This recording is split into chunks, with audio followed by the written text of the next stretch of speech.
welcome back. Right, it's been ages since I've done one of these flick-throughs of Crash Magazine. You can see this is number 55 from August 1988. Now, this is one of the huge pile that Jeff Neal very graciously sent me some months back, and I was going through them, doing a couple a week, etc. And it was really good. It got a lot of interest and comments, etc. But then I kind of got sidetracked and I forgot all about them once I'd started collecting the other machines and stuff, and I completely forgot about the magazine playthroughs. And Jeff asked the other day, magazine read-throughs, sorry, am I ever going to carry on with them? So I do apologise, Jeff. It was my intention to carry on, and thanks for giving me the nudge. It's what I needed.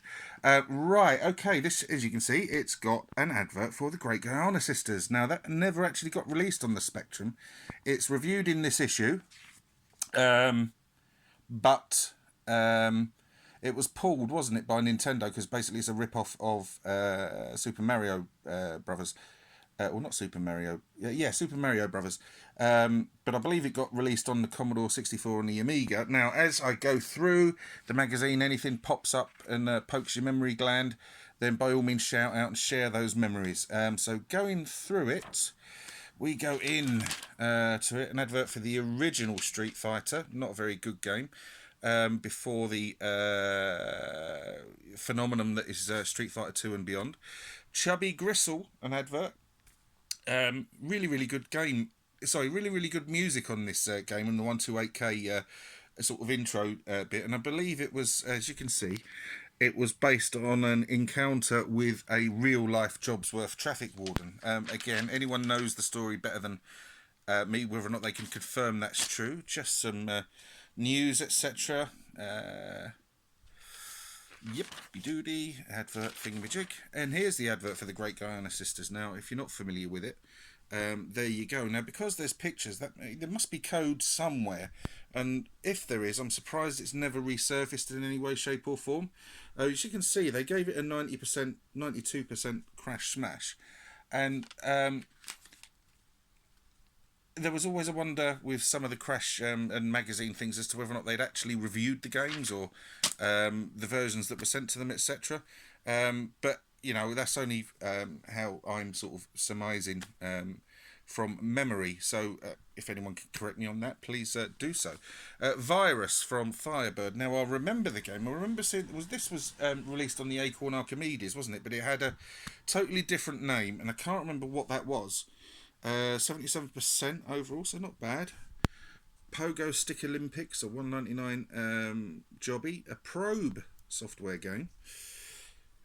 Ooh, 20%. That's unusual for Probe, isn't it? Impossible Mission 2. I don't think we ever got Impossible Mission 1 on the Spectrum, but please, again, correct me if I'm wrong. Is it any good? Crash seemed to think so, 84%. Adverts for some Gremlin Graphics games. Adverts for Microprose. Arctic Fox gets reviewed and gets slagged off. The Fury from Martech. I don't know that one at all. I get 72, so fairly decent, respectable score. Dream Warrior from US Gold. That looks a bit ropey. And by the look of it, Crash agreed with me. Marauder from Houston. I don't know this game at all. A Crash Smash, another Crash Smash for them. Now, Houston's released Crash Smash and awards in various magazines. It was quite high, if I remember. Really good stuff came out of Houston. Advert for The Empire Strikes Back. Some competition thingamy. The games, Winter Edition from Epic. Some boring techie bit, not going to read that. Lloyd Mangram's forum with the usual moans about how much the magazine costs, inane letters, etc. So that sort of 6-line letter was the work of 3 people from Coventry. Yep. Moan. Don't know what that is. Playing Tips Match Day 2. One of the best footy games of the 8-bit era. People are split, I think, between this and Emlyn Hughes' International Soccer. Certainly for the Spectrum, I prefer Matchday 2. It's a bit more immediate to get into. Emily and Hughes, you've got to put a bit more effort into.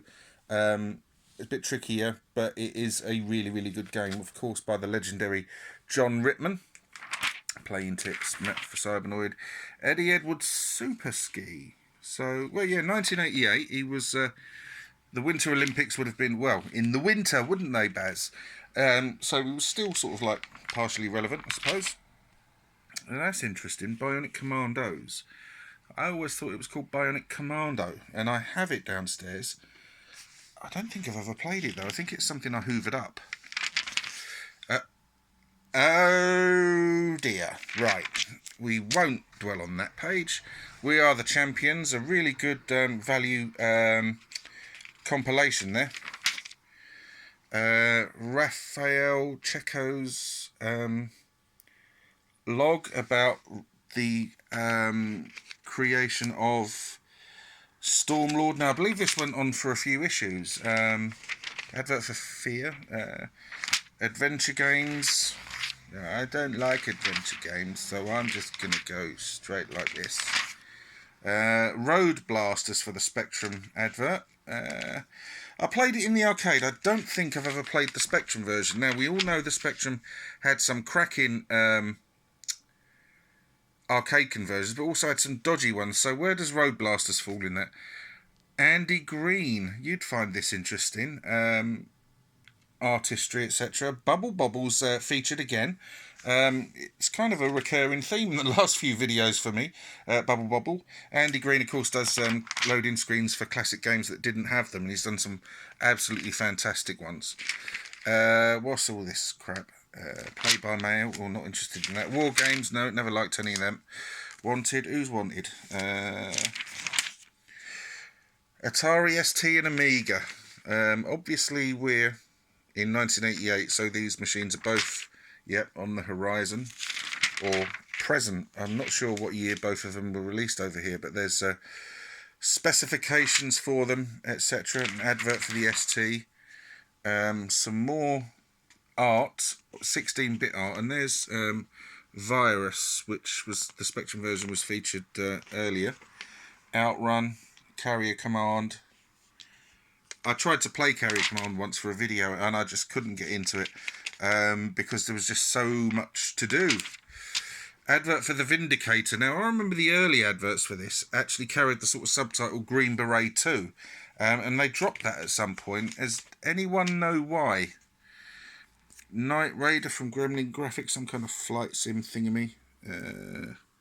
79%, so it seemed pretty decent. Alternative World Games from Gremlin.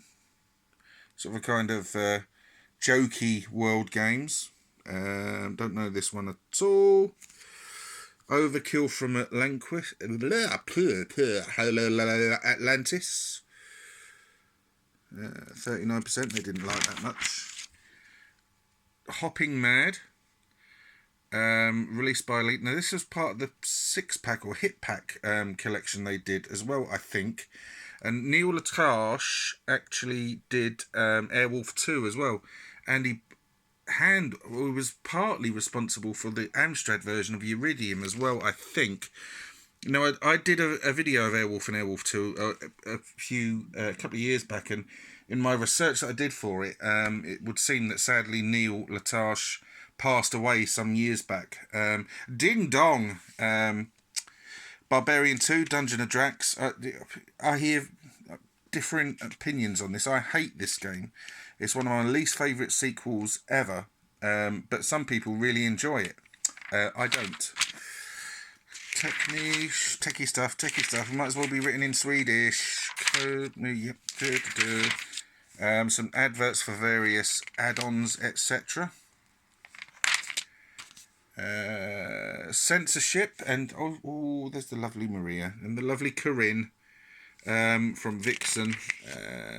Are games unfair to the fairer sex? Big article there about sexism in games.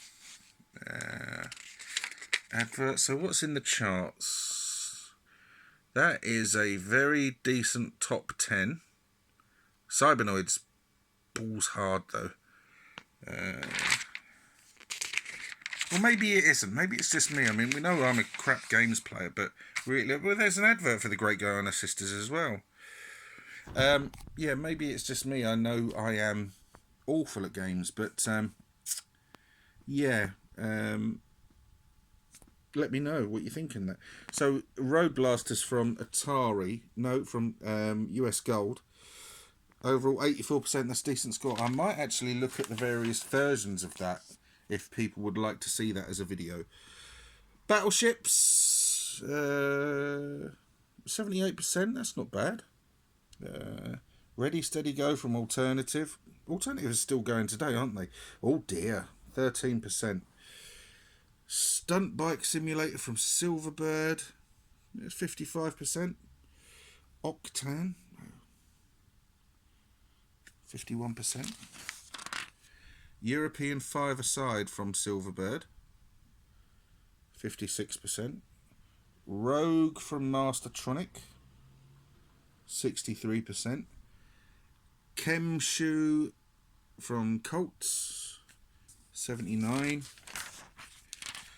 Advert for the Collected Works Ultimate. Now, I believe nowadays that goes for a pretty penny. And it's obviously only the Ultimate games that we know. There's no Cyber Run, Bubbler and Martianoids on there. Because I believe, again, correct me if I'm wrong, the what do you call it thingy, after the takeover by US Gold. That's what I meant to say. PCW show for 1988. It'd be great to go in the time capsule and go back to one of these old shows. The Jetman cartoon, which was really, really funny. An advert for Laser Squad from Target Games. Now that, I believe, is considered one of the greatest Spectrum games, and it's just got like a half-page advert. PC Engine competition. Some previews of Monster Munch and Terrapods and R-Type, which is a fantastic conversion. Preview of Barbarian 2, as I've said, I don't like it, but many others do. The Train. Movie reviews. Oh, I say. Psycho Pigs, is that? Yeah. Right, there we go, and an advert for Alien Syndrome on the back. I'm really, really sorry it took a while to get round to doing these again. Jeff, I really do apologise, and thanks again for your generosity with these. Now, again, please, if anything during this video poked at your nostalgia gland, please shout up about it and share the your thoughts and comments. Thank you ever so much for watching the video. If you like it, please let me know. If you wish to subscribe, please do so. But if you do subscribe, please, please, please take the time to join in with the discussion, because that's what it's all about. Thank you ever so much for watching. Take care. Goodbye.